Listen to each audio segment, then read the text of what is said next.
Hey guys, what's going on? Welcome to the Smoky Mountain Homestead YouTube channel.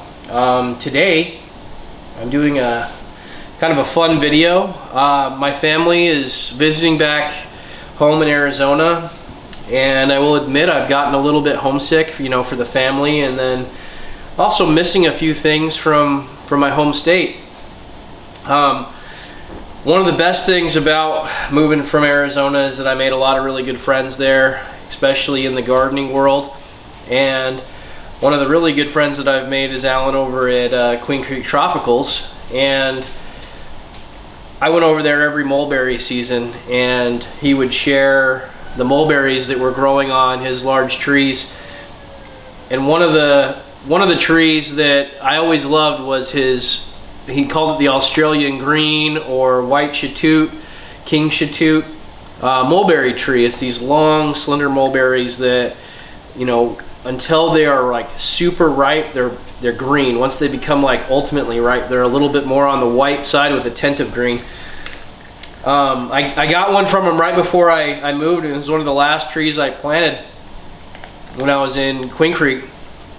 But I've always wanted that, and I miss those connections that I have. So I reached out to him, and he sent me one of these trees for free.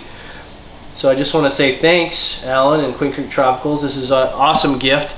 I've not received a tree from them packaged. I know they do a lot of online orders. So I'm going to go ahead and open it on camera, let you guys see how these things are packaged, and show you this new awesome mulberry tree I'm looking forward to owning and adding to my collection.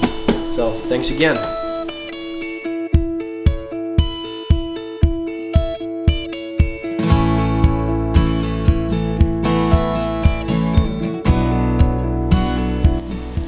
Alright, so first, right off the bat, this was out in the rain. Not Queen Creek Tropicals' fault, but this package is pretty wet right now. It says live plants, please handle with love. So I'm sure they handled this with love the entire trip. That must have cost extra. Well, I'll say it's got a very good layer of tape. Let's cut this sucker open. The water probably doesn't help either.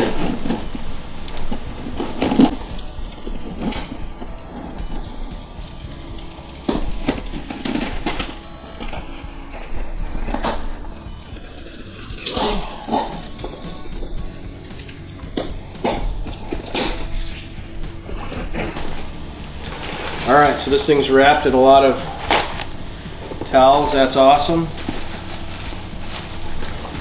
Okay.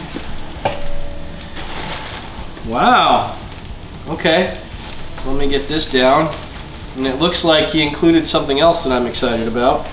Didn't even tell me about it yet. I'll have to look this up. Whew!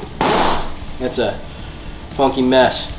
Alright, so I've got it. It's really well wrapped inside of a 1-gallon bucket. You can see that this is a grafted tree. It's grafted right here, and the graft is all healed up. Looks really good. So I'm gonna confirm with him, but I'm pretty sure he just gave me a giant cutting to go with it. If he didn't give me a giant cutting, I'm a little surprised. It could be just a stick that he threw in here to support it. So I'm not going to sell that as a giant cutting, but if it's still got green to it,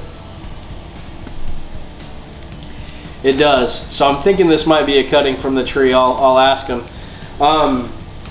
You can tell with our colder area that it had already bloomed a little bit in Phoenix, but because of the cold from last night, I think it got delivered last night, and I didn't see it till I got home from work today, that the 26-degree temperature last night inside the box might have done it for it as far as this leaf flush. But it's very much alive.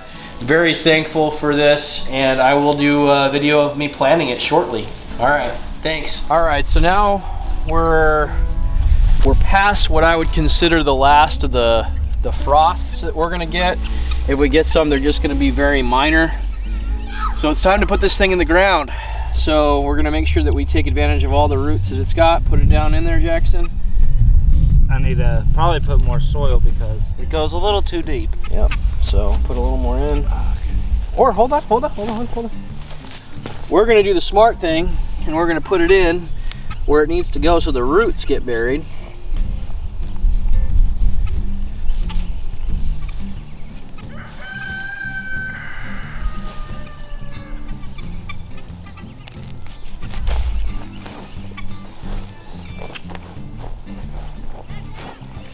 Now, I told you guys we got this from Queen Creek Tropicals, and those guys are awesome. They do not recommend any amendments or anything, and mulberries are one of those trees that you really don't need a bunch of amendments for. They're just resilient, but I am going to put a scoop of decomposed mulch compost down around it, just to feed it a little bit and to help it with retaining some moisture. All right, now you might wonder why these poles are here. These poles are not here because I am worried about putting up stakes, because mulberries don't need that. These poles are here because my turkeys, here, start wrapping around, guinea hens and chickens can't get enough of my mulberry trees, and they pick at these things to death.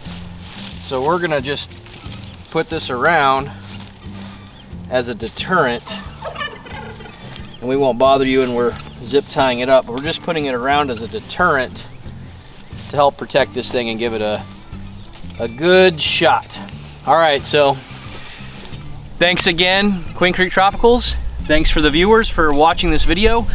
This will be in my future mulberry update videos, so you guys can check out its growth and progress.